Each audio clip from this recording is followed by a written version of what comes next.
বিসমিল্লাহির রহমানির রহিম। সুপ্রিয় শিক্ষার্থীবৃন্দ, আসসালামু আলাইকুম। করোনা ভাইরাস বর্তমান সারা পৃথিবীতে মহামারী আকার ধারণ করেছে। বাংলাদেশে তার বাইরে নয়। আশা করি তোমরা সবাই ঘরে আজকে আল্লাহর রহমতে ভালো আছো। তোমাদের এই ঘরে থাকার অবসর সময়টুকু অর্থবহ করার জন্য সিরাজ মেমোরিয়াল মডেল স্কুল চালু করেছে অনলাইন শিক্ষা ব্যবস্থা। এর ধারাবাহিকতায় আমি মোহাম্মদ হাফিজুর রহমান শেখ আজকে অষ্টম শ্রেণীর বাংলা দ্বিতীয় পত্রের অষ্টম পরিচ্ছেদের বানান অধ্যায়ে বানান বিষয় নিয়ে আলোচনা করব। অর্থাৎ বানানের ক্ষেত্রে আমরা প্রচুর ভুল করে থাকি। সেই ভুল করার কারণে বাংলায় আমাদের সাধারণত নাম্বার অবশ্যই এটা বাংলা দ্বিতীয় পত্রের একটা বিষয়, কিন্তু লেখার ক্ষেত্রে আমরা প্রচুর বানান ভুল করি। বানান ভুল করার কারণে আমাদের লেখায় নাম্বারটা আমরা কম পাই, অবশ্য বুঝিয়ে যে কেন আমরা নাম্বারটা আসলে কম পাই। তো আমরা মোটামুটি কিছু বানান নিয়ে যেগুলো আমাদের অমন ভুল হয় সেগুলো নিয়ে আমরা একটু আলোচনা করবো। আমরা খেয়াল করে শুনবো, আশা করি তারা পুরো করতে পারবো। আচ্ছা, প্রথমে আমরা রস্যই দীর্ঘ রস্যই দীর্ঘ এই বানানগুলি নিয়ে আলোচনা করবো। যে সকল তৎসম শব্দে আমরা প্রথম নিয়মটা বলি, যে সকল তৎসম শব্দে রস্য দীর্ঘ অর্থাৎ রস্য দীর্ঘ রস্য দীর্ঘ উভয় স্বর অভিধান ছিল, দুটাই চলে। যে সকল তৎসম শব্দে বানালে রস্য দীর্ঘ উভয় অভিধান ছিল সে সকল ক্ষেত্রে এবং সকল অতৎসম শব্দের ক্ষেত্রে, এবং সকল অতৎসম শব্দ বলতে দেশি বিদেশি তদ্ভব এগুলোকে বোঝায়। অতৎসম শব্দের ক্ষেত্রে শুধুমাত্র রস্যইটা ব্যবহার করা হবে, রস্যসাদ ব্যবহার করা হবে। যেমন তৎসম শব্দ শ্রেণী, আমরা আগে জানতাম যে শ্রেণী বানান লিখতে সাধারণত দীপিকা দিই, কিন্তু আসলে শ্রেণী বানান হবে না রস্যইটা। শ্রেণী, আবির, অটবির এই সবগুলো তৎসম শব্দ, এগুলো সবগুলো কী হবে রস্যই করা। আবার অতৎসম শব্দ শাশুড়ি, দাবি, গিন্নি এই শব্দগুলো আরও অনেক শব্দ আছে, এই শব্দগুলো সবসময় রস্যইতে লেখা হবে। তাহলে আমাদের প্রথম নিয়মটা হলো যে সকল তৎসম শব্দে রস্য দীর্ঘ উভয় স্বর অভিধান সিদ্ধ, রস্যই দীর্ঘ রস্য দীর্ঘ উভয়টা চলে সে সকল ক্ষেত্রে, এবং সকল অতৎসম শব্দের ক্ষেত্রে শুধুমাত্র রস্যই গুণের কাজগুলো ব্যবহৃত হবে। এটা আমাদের প্রথম নিয়ম। প্রথম নিয়মটা হলো যে সকল শব্দের ক্ষেত্রে রস্যস্বর এবং দীর্ঘস্বর রস্যই দীর্ঘ গুণের কাজ চিহ্ন উভয়টাই ব্যবহার করা যায় এই সকল ক্ষেত্রে, এবং সকল অতৎসম শব্দের ক্ষেত্রে শুধুমাত্র রস্যই গুণের কাজ চিহ্ন ব্যবহার করা হয়। শ্রেণী, আবির, অটবি ইত্যাদি তৎসম শব্দ, দাবি, শাশুড়ি, গিন্নি ইত্যাদি অতৎসম শব্দ। 2 নম্বর নিয়ম হলো, 2 নম্বর নিয়ম কতগুলো স্ত্রীবাচক শব্দ আছে, যে স্ত্রীবাচক শব্দগুলো সবসময় দীর্ঘইকার ব্যবহার হয়। তরুণী, যুবতী, কিশোরী ইত্যাদি। তরুণী শব্দ লিখতে গেলে কিন্তু আমরা রস্যইটা ব্যবহার করি। তরুণী শব্দ যদি আমরা লিখি তরুণী, ত র নয় তরুণী, আমরা রস্যইটা ব্যবহার করি। কিন্তু যখন তরুণী দেখো সেটা স্ত্রীবাচক শব্দ, সেক্ষেত্রে আমরা দীর্ঘইকার ব্যবহার করবো। কয়েকটি স্ত্রীবাচক শব্দের শেষে দীর্ঘইকার ব্যবহৃত হয়। এরপরের নিয়মটা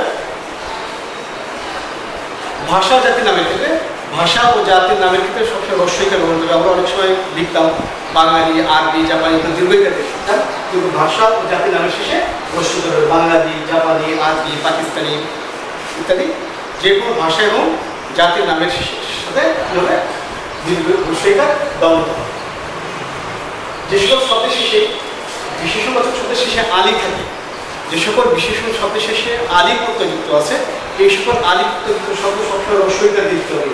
যেমন সোনালি, রূপালি, কুয়ালি বিশেষণবাচক আলি প্রত্যয়যুক্ত শব্দের শেষে সবসময় ইকার ব্যবহৃত হয়। এগুলো মোটামুটি আমাদের রস্যই দীর্ঘ রস্য দীর্ঘ এই চারটা ব্যবহার। আমি আবার বলি, যে সকল তৎসম শব্দের রস্য ও দীর্ঘ উভয় স্বর অর্থাৎ রস্যইকার দীর্ঘইকার উভয়টাই চলে সে সকল ক্ষেত্রে, এবং সকল অতৎসম শব্দের ক্ষেত্রে আমরা রস্যই এবং এদের কার চিহ্ন ব্যবহার করব। 1 নম্বর।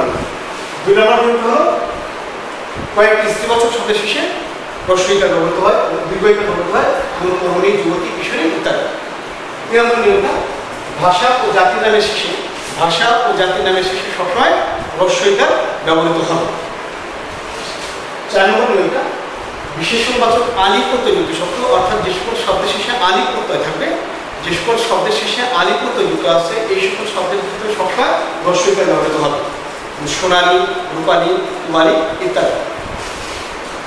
এগুলো আমাদের রস্যই দীর্ঘকারটি ব্যবহারের চারটা নিয়ম। এরপরে আমরা আসি ওকার। ওকার কোথায় কোথায় ব্যবহার করা হবে, কোথায় কোথায় হবে না সেগুলো আমরা দেখি।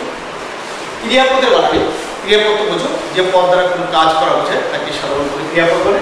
তো ক্রিয়াপদের বানানে পদার্থ শব্দের শেষে বা পদের শেষে ওকার বাধ্যতামূলক না বা অপরিহার্য না। ক্রিয়াপদের বানানে পদান্তে বা পদের শেষে ওকার অপরিহার্য নয় বা বাধ্যতামূলক নয়। যেমন আনবো, করবো, কর্ত ইত্যাদি স্বরে আনবো, কর্ত এগুলো লিখে চলবে। এখানে ওকারটা বাধ্যতামূলক না। তবে হলো বর্তমানকালের অনুযায়ী বর্তমান অনুজ্ঞা পদ্ধতি আদেশ, উপদেশ, নিষেধ, অনুরোধ।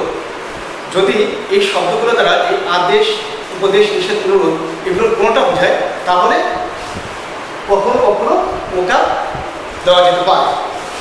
যেমন আনো, করো, চলো এক্ষেত্রে ওকার দেওয়া যেতে পারে।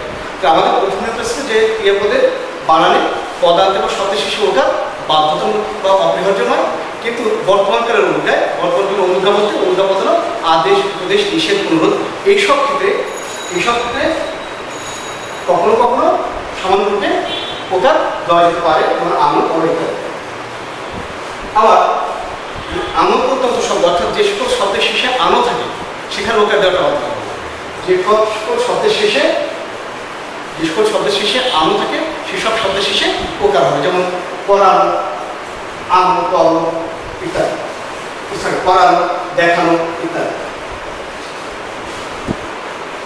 এরপরে যদি অর্থ বা উচ্চারণের বিভ্রান্তি থাকে, অর্থ বা উচ্চারণের যদি সমস্যা হয়, অর্থাৎ আমাদের ওকার দিলে আর ওকার না দিলে যদি আলাদাভাবে বুঝতে সমস্যা হয়, উচ্চারণ বা অর্থের সমস্যা হয়, তাহলে সেক্ষেত্রে আমরা কি করবো, ওকারটা দেওয়াটা আবশ্যক। আমি একটা উদাহরণ করে দেখাই।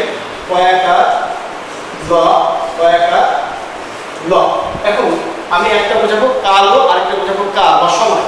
তাহলে যদি আমি দুটোই কাল লিখি তাহলে আমার কি হয়, আমার বানানে সমস্যা হয়। সেক্ষেত্রে আমরা একটা কি করবো, কাল হতে ওকার ব্যবহার করবো, এটা বাধ্যতামূলক। এই কাল মানে সময়, সময়, আর এই কাল মানে গ্রীষ্মকাল। তাহলে যদি অর্থ উচ্চারণের বিভ্রান্তি থাকে তাহলে বিশেষ ভীষণ অব্যয় পদে ওকার আবশ্যক। এবার আমাদের ওকারের চাকা। আমরা আবার ওকার চাকা নিয়ম করে দিই। ক্রিয়াপদের বানানে পদান্তে ওকার অপরিহার্য নয়। ক্রিয়াপদের বানানে পদান্তে ওকার অপরিহার্য নয় বা বাধ্যতামূলক নয়। আচ্ছা, দুই নম্বর হলো বর্তমানকালের অনুযায়ী সামান্যরূপে ওকার ব্যবহার করা যেতে পারে। বর্তমানকালের অনুজ্ঞা পদ্ধতিতে আদেশ, উপদেশ, নিষেধ, অনুরোধ এগুলো বোঝায়। যেমন আনো, করো, চলো ইত্যাদি এক্ষেত্রে ওকার ব্যবহার করা যেতে পারে। তিন নম্বর নিয়ম হলো আনো প্রত্যন্ত শব্দের শেষে, যে সকল শব্দের শেষে আনো থাকে, আনো প্রত্যয় যুক্ত হয়, সেই সকল শব্দের শেষে ওকার হবে। যেমন পড়ানো, দেখানো, খাওয়ানো এসব ক্ষেত্রে ওকারটা হবে। আর 4 নম্বর নিয়ম হলো যদি অর্থ বা উচ্চারণের বিভ্রান্তি থাকে, অর্থাৎ দুটো বানান যদি একই রকম হয় এবং সেক্ষেত্রে যদি আমরা ওকার না দিই তাহলে বানানের ক্ষেত্রে সমস্যা হয়, সেই সকল ক্ষেত্রে ওকার দেওয়াটা বাধ্যতামূলক। আমি একটু উদাহরণ দেখলাম, কাল, কাল। যদি আমরা বানানটা আলাদা করে না লিখি, যদি কয়েকটা ল দিয়ে লিখি তাহলে আমাদের অনেক ক্ষেত্রে বুঝতে সমস্যা হয়, যে কারণে এখানে ওকার দেওয়াটা বাধ্যতামূলক। এরপরে আমরা বিসর্গ নিয়ে আলোচনা করি। বিসর্গ কোথায় কোথায় ব্যবহৃত হয় এবং ব্যবহৃত হয় না। প্রথমটা হলো পদান্তে অর্থাৎ পদের শেষে বিসর্গ, পদের শেষে বিসর্গ থাকবে না। পদের শেষে বিসর্গ থাকবে না। আমরা অনেক সময় পদের শেষে বিসর্গ দিয়ে লেখার অভ্যাস ছিল আমাদের। পদের শেষে বিসর্গ থাকবে না। প্রথমত,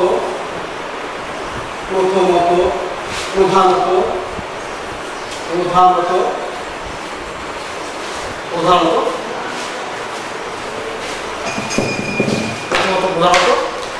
তারপরে ক্রমশ,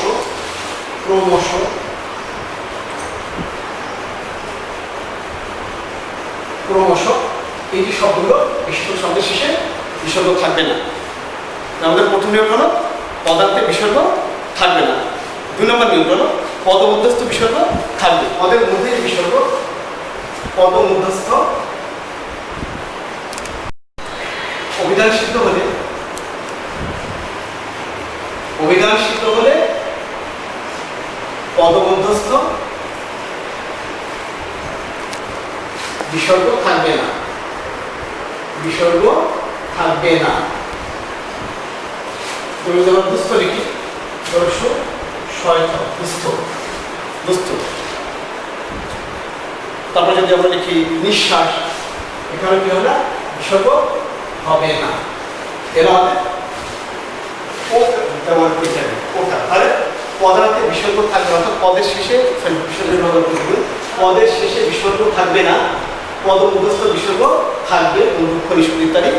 আর যদি অভিধানসিত হয় তাহলে পদের মধ্যে বিসর্গ বর্জন করতে হবে, দুস্থ নিঃশ্বাস ইত্যাদি।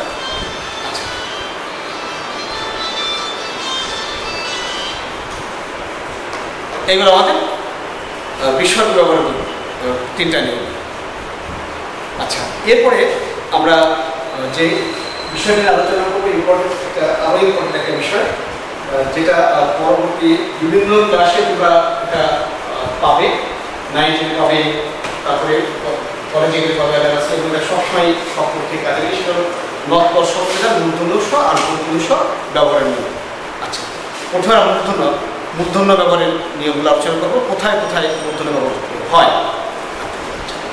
মূর্ধন্য ব্যবহারের প্রথম নিয়ম হলো, মূর্ধন্য ব্যবহারের প্রথম নিয়ম হলো যুক্ত ব্যঞ্জন গঠনে তৎসম শব্দে, যুক্ত ব্যঞ্জন গঠনে তৎসম শব্দে তোয়াবর্গ বর্ণের পূর্বে মূর্ধন্য হয়। যুক্ত ব্যঞ্জন গঠনে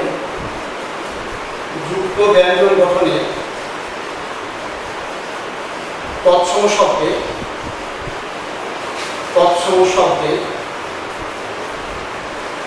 তোয়াবর্গীয় বর্ণ হচ্ছে কয়টি? তোয়াবর্গীয় বর্ণে মূর্ধন্য হয়, মূর্ধন্য ন হয়। তোয়াবর্গীয় বর্ণ কয়টি?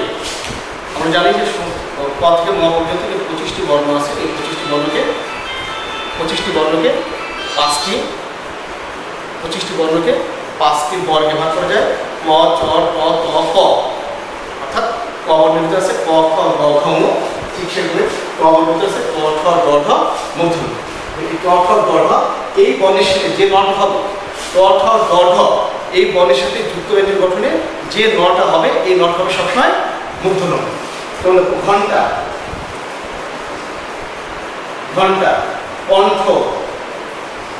কণ্ঠ, এই যে নটা ব্যবহার করলাম, এই নটা হবে সবসময়।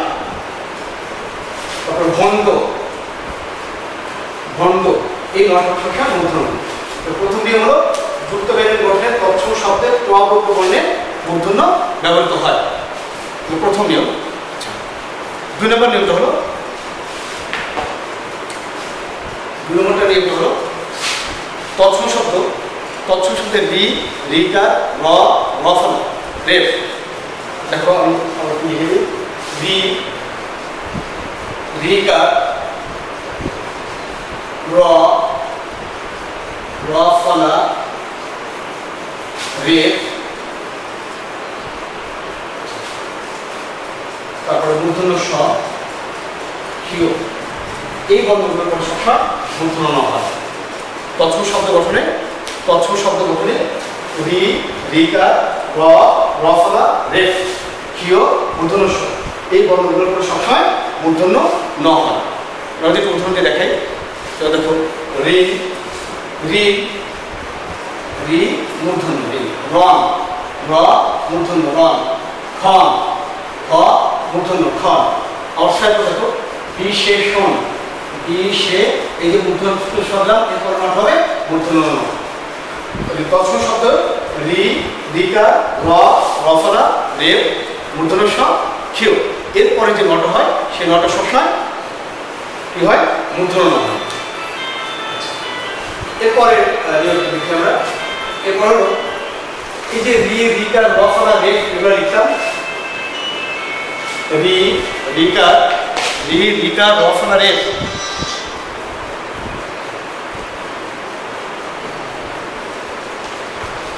রি, রিকার, রফলা, রেফ। এরপরে যেটা দেখো রি, রিকার, রফলা, র, রফলা রেফ, তারপরে মূর্ধন্য স, তারপরে ক্ষিয়, মূর্ধন্য স ক্ষিয়, তারপর অন্তস্থ অ,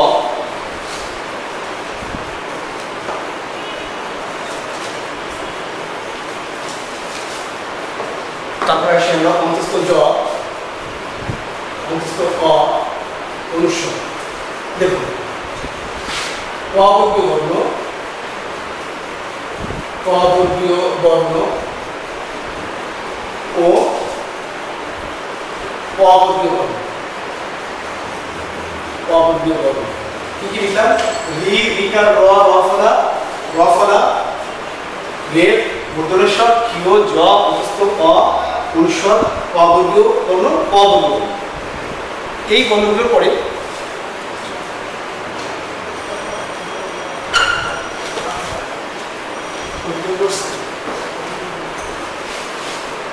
রি, রিকার, রেফ, রফলা, এই বর্ণগুলোর পরে রি, রিকার, র, রফলা, রেফ, এরপর যদি মূর্ধন্য ষ, ক্ষিয়, অন্তস্থ জ, অনুস্বর, অন্তস্থ অ, অবর্গীয় বর্ণ, অবর্গীয় বর্ণ অথবা স্বরধ্বনি,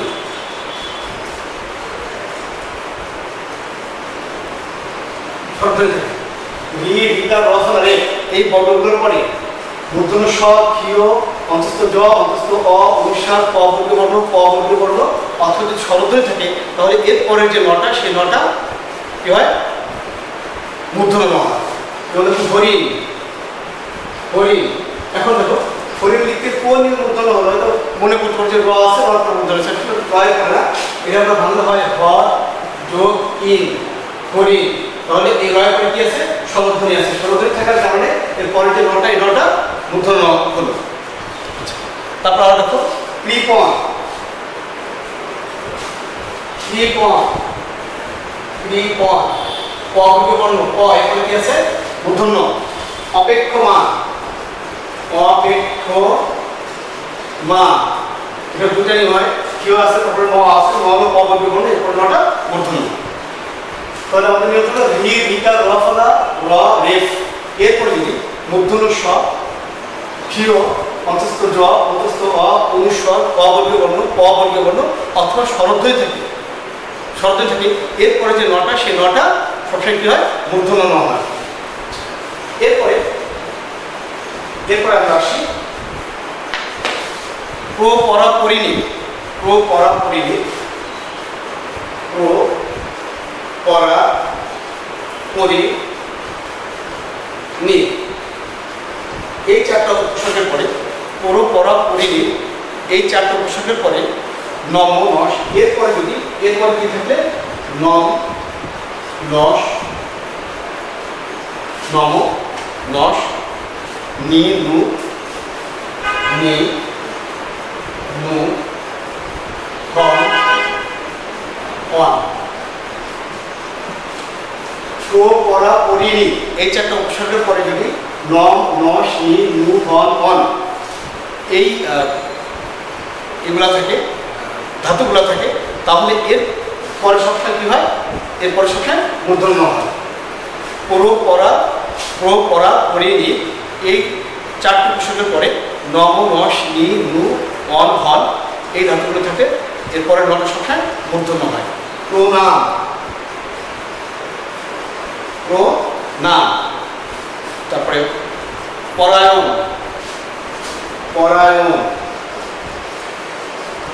পরিণতি, পরিণতি, তারপরে নির্ণয়, এই সবগুলো শব্দ কি হলো? হলো মূর্ধন্য। তাহলে আমরা একটু মূর্ধন্যের নিয়মটা আমরা একটু আলোচনা করি। মূর্ধন্যের নিয়মটা হলো ত্ববর্গীয় বর্ণে, ত্ববর্গীয় বর্ণে যুক্ত ব্যঞ্জন গঠনে সবসময় মূর্ধন্য ন হয়। তৎসম শব্দে রি, রিকার, র, রফলা, মূর্ধন্য স, ক্ষিয়, এরপরে মূর্ধন্য ন হয়। 3 নম্বর নিয়ম রি, রিকার, রফলা, এরপরে যদি স্বরধ্বনি থাকে অথবা ক্ষিয় অথবা মূর্ধন্য স থেকে অথবা যদি অবর্গ বা অবর্গ বর্ণ থাকে, অথবা অন্তস্থ অ, অন্তস্থ জ, অনুস্বর, এইগুলোর কোনো বর্ণ থাকে, এক বা একাধিক বর্ণ থাকে, তাহলে এর পরের যে নটা, সেই নটা কি হয়? সে নটা মূর্ধন্য হয়। তারপরে নিয়ম হলো প্র, পরা, পরিণী। প্র, পরা, পরিণী এই চারটে উপসর্গের পরে যদি নম, ন, শিন, রু, অন, অন এই ধাতুগুলো থাকে, তাহলে এরপরে যে শব্দ নটা, সেই নটা সবসময় কি হয়? সবসময় মূর্ধন্য ন হয়। এগুলো আমাদের মূর্ধন্য ন ব্যবহারের চারটি নিয়ম। আচ্ছা, এরপরে আমরা দন্তন্য ব্যবহারের একটা নিয়ম একটু আলোচনা করি। দন্তন্য কোথায় কোথায় বসে, দন্তন্য কোথায় কোথায় ব্যবহৃত হয়।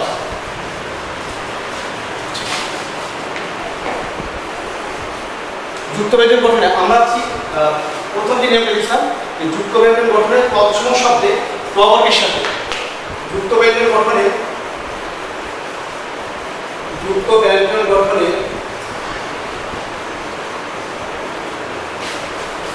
অতৎসম শব্দে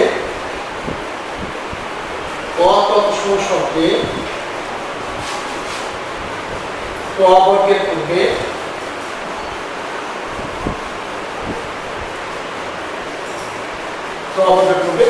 কি হয়? দন্ত ন হয়।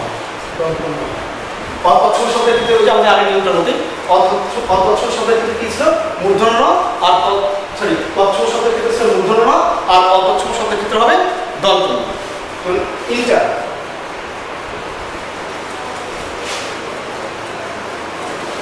ইন্টার সেই নয়টায় ইন্টার অর্থাৎ কারেন্ট, এগুলো কি শব্দ? এগুলো সব ইংরেজি শব্দ। শুধু ইংরেজি শব্দ না, অতৎসম শব্দ যেগুলো আছে সবগুলোর ক্ষেত্রেই এই নট হবে দন্ত ন। তাহলে প্রথম নিয়ম হলো যুক্ত ব্যঞ্জন গঠনে অতৎসম শব্দের প্রবর্গের পূর্বে কি হয়? দন্ত ন হয়। এটা আমাদের প্রথম নিয়ম। দুই নম্বরটা নিয়ম হলো তবর্গ বর্ণের, যুক্ত ব্যঞ্জনের তবর্গ বর্ণের পূর্বে সবসময় দন্ত ন হয়। যুক্ত ব্যঞ্জন গঠনে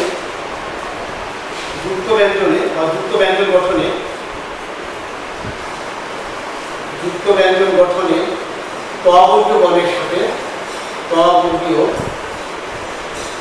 বর্ণের পূর্বে দন্ত ন হয়। যুক্ত ব্যঞ্জন গঠনে একটু সহজ, যে তবর্গীয় বর্ণ হয় মূর্ধন্য আর তবর্গীয় বর্ণ হয় দন্ত ন। যেমন একান্ত, অনন্ত, রান্না। ওই দেখো এখানে র আছে, র থাকলেও তারপর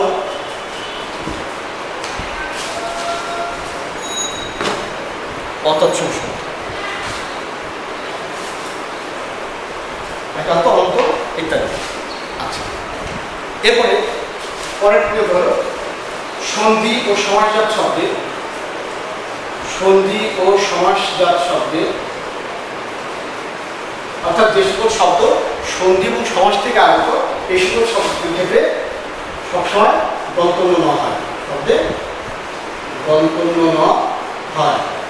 সন্ধি ও সমাসজাত ক্ষেত্রে সবসময় দন্ত ন হয়। দুর্নাম, দুর্নীতি,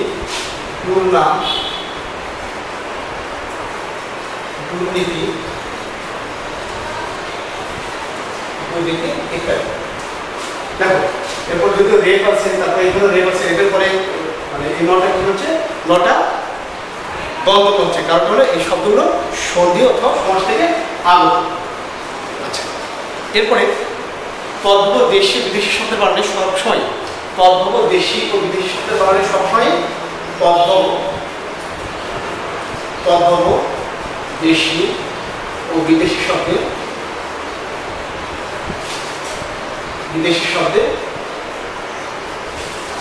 শব্দের বানানে দন্ত ন হয়।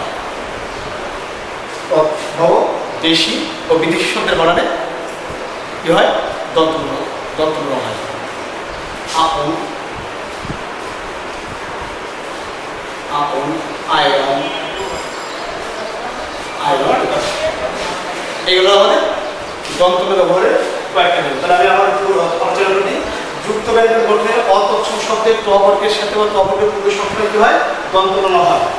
যুক্ত ব্যঞ্জন গঠনে ত বর্গ হলো ত থ দ থ, ত থ দ থ, একান্ত, অনন্ত, গ্রন্থ, গ্রন্থ, দন্ত ইত্যাদি।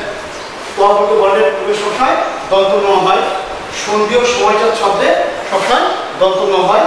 আবার তদ্ভ দেশি দেশি শব্দে বানালে সবসময় দন্তন্য হয়। এটা হলো আমাদের দন্তন্য ব্যবহারের নিয়ম। এরপরে আমরা আসি, দুটা নোয়া গেল। এরপরে আমরা আসি মূর্ধন্যস্ব, দন্তস্ব, তালব্যস্ব কোথায় কোথায় ব্যবহৃত হয়, কোথায় কোথায় হয় না, আর এই কয়েকটা নিয়ম আমরা সংখ্যা আলোচনা করি। প্রথম মূর্ধন্যস্ব। মূর্ধন্যস্ব কোথায় ব্যবহৃত হয়? রি কিংবা রিকার করে মূর্ধন্যস্ব ব্যবহৃত হয়। প্রথম নিয়মটা হলো রি, রি কাদের পরে, রি কাদের পরে মূর্ধন্য স হয়, মূর্ধন্য স হয়। এবং বিল,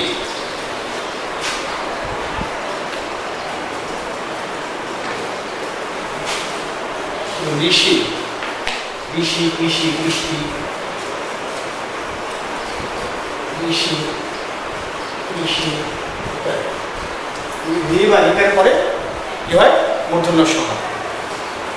রধ্বনি রেপ আকারে যদি কোনো ব্যঞ্জনের মাথায় বসে তাহলে তারপরে মূর্ধন্য স হয়। রধ্বনিতে রেপের মতো উচ্চারিত হয় বা রেপ আকারে কোনো ব্যঞ্জনের মাথায় বসে তাহলে তারপরে মূর্ধন্য স হয়। রধ্বনি রেপ, রধ্বনি রেপ রূপে কোনো ব্যঞ্জনের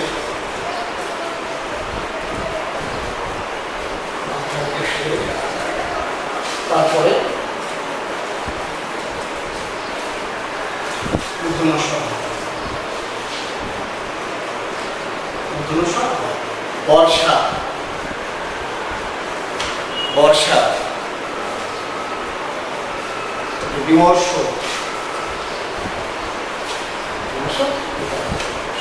প্রথমে হলো বি বা রিকার পরে মূর্ধন্য স হয়।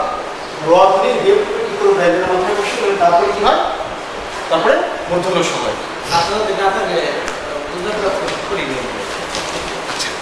এরপরের নিয়মটা স্বর স্বরবাদ অনুস্বরধ্বনি, স্বর স্বরবাদে অনুস্বরধ্বনি এবং ক রয়ের পরে মূর্ধন্য স হয়। স্বর স্বরবাদে অনুস্বরধ্বনি এবং ক রয়ের পরে মূর্ধন্য স হয়। স্বর স্বরেয়া বাদে অনুস্বরধ্বনি এবং ক ও রয়ের পরে মূর্ধন্য স হয়। স্বর স্বরাবাদে অনুস্বরধ্বনি এবং ক রয়ের পরে মূর্ধন্য স হয়। সুষমা, কোষ ইত্যাদি। উষা, স্বর স্বরাবাদে অনুস্বরধ্বনি এবং ক রয়ের পরে মূর্ধন্য স হয়।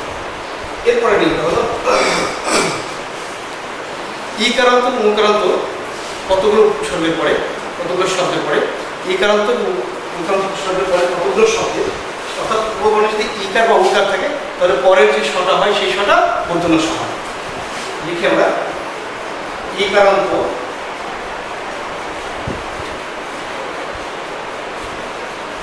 ইকারান্ত এবং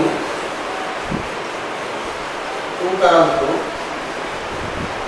উপসর্গগুলো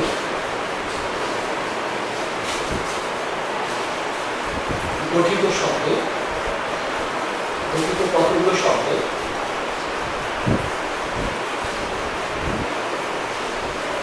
মূর্ধন্য স হয়। এবং অভিষেক, অনুসঙ্গ, অনুসঙ্গ,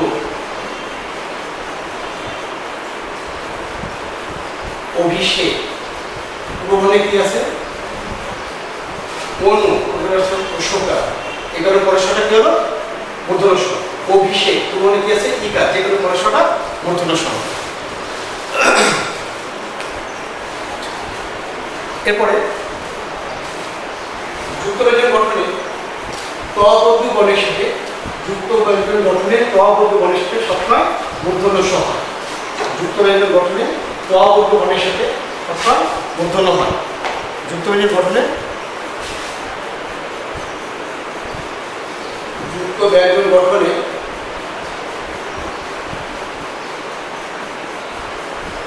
তৎসম শব্দে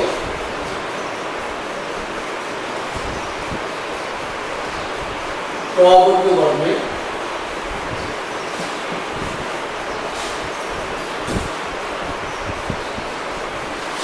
মূর্ধন্য স হয়। যুক্ত ব্যঞ্জন গঠনে তৎসমের সাথে ত বর্গ বর্ণের সাথে সবসময় কি হয়? মূর্ধন্য স হয়। অস্ত্র, বস্ত্র, কাষ্ঠ, প্রতিষ্ঠ, এগুলো আমাদের মূর্ধন্য স ব্যবহারের কয়েকটা নিয়ম। আমি আবার একটু নিয়মগুলো আলোচনা করে দিই, বলে দিই। রি কিংবা রিকারের পরে মূর্ধন্য স হয়। রি কিংবা রিকারের পরে মূর্ধন্য স হয়। র ধ্বনি রেফের রূপে কোনো ব্যঞ্জনের উপরে বসলে, তারপরে মূর্ধন্য স হয়। স্বরের মধ্যে অনুস্বর ধ্বনি এবং প রয়ের পরে মূর্ধন্য স হয়। ইকারান্ত এবং উইকারান্ত, অর্থাৎ পুরো যদি ইকার বা উকার থাকে তো কতগুলো শব্দে মূর্ধন্য স হয়।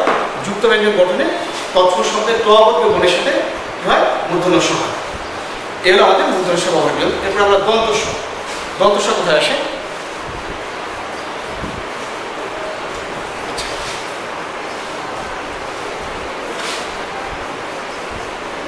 যুক্ত ব্যঞ্জন গঠনে সকল শব্দে তৎসম দেশি সব শব্দ, সকল শব্দে যুক্ত ব্যঞ্জন গঠনে সকল শব্দে ত বর্গের পূর্বে ত বর্গের সাথে বা পূর্বে বা দন্ত স হয়। দন্ত স হয়।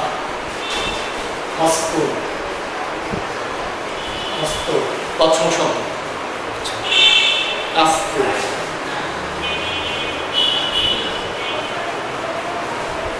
উস্তাদ। যুক্ত ব্যঞ্জন গঠনে সকল শব্দ অর্থাৎ তৎসম, তদ্ভব, দেশি বিদেশি সকল শব্দে এই ত বর্গ অনুষ্ঠিত সবসময় কি হয়? দন্ত স হয়। আচ্ছা, এরপর আমাদের তালব্য স। তালব্য স কোথায় হয়? ঠিক একইভাবে এখানে একটু বোঝার একটা বিষয় আছে, চমৎকার একটা বিষয়। ত বর্গ বর্ণের সাথে যুক্ত ব্যঞ্জন গঠনে তৎসম শব্দে কি হয়? মূর্ধন্য স হয়। ত বর্গ বর্ণের সাথে সবসময় কি হয়? দন্ত স হয়। আর যুক্ত ব্যঞ্জন গঠনে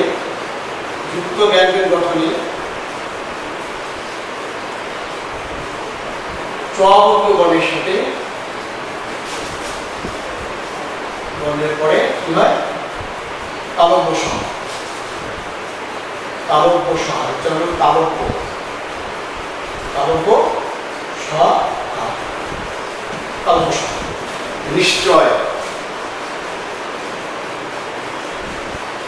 নিশ্চয়। পশ্চাৎ, ইত্যাদি।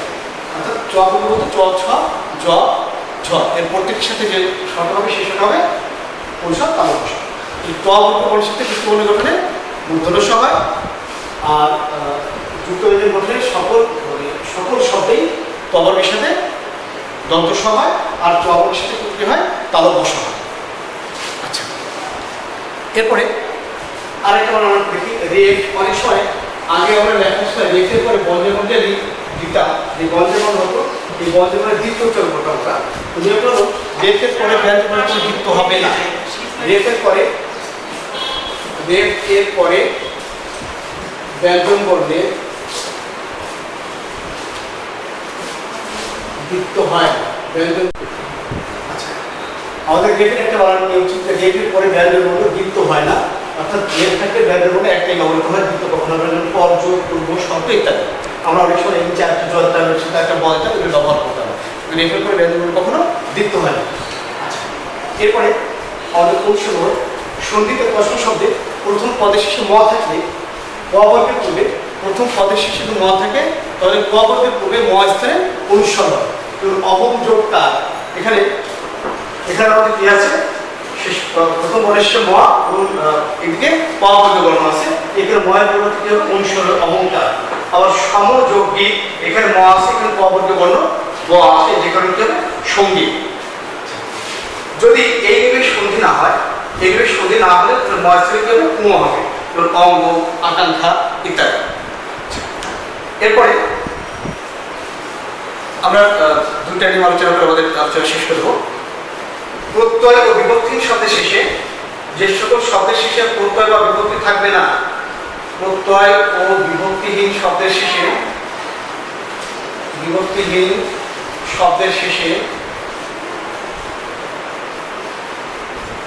অনুস্বর, প্রত্যয় বিভক্তিহীন শব্দের শেষে অনুস্বর, অর্থাৎ যে সকল শব্দের শেষে প্রত্যয় বা বিভক্তি থাকবে না সেই সকল কি হবে অনুস্বর। রং, রং, আড়ং, স্বরে আ, বৈষ্ণ রং, আড়ং, প্রত্যয় ও বিভক্তিহীন শব্দের শেষে অনুস্বর হবে। কিন্তু যদি প্রত্যয় বিভক্তি বা স্বরবর্ণ যুক্ত থাকে, প্রত্যয়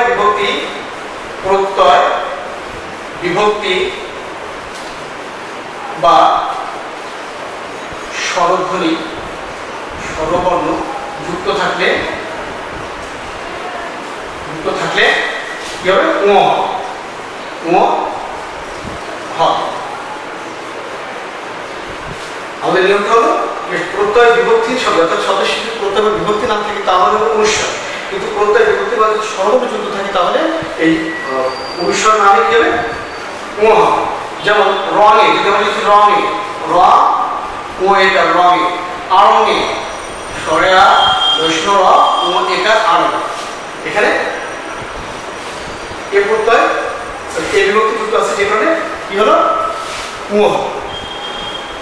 দুটা নিয়ম এখানে, একটা হলো যে প্রত্যয় বিভক্তি শব্দ শেষে অনুস্বর হবে, রং, আড়ো ইত্যাদি। কিন্তু যদি প্রত্যয় বিভক্তি বা স্বরবর্ণ যুক্ত থাকে তাহলে অনুস্বর নামে কি হবে ও হবে, যেমন রঙে, আড়ঙে ইত্যাদি। এই পর্যন্ত মোটামুটি আমাদের বানানের নিয়মগুলো শেষ। আশা করি সবাই বুঝতে পারছো। সবাই ভালো থাকো, সুস্থ থাকো এবং নিয়মিত লেখাপড়া করো। আল্লাহ হাফেজ।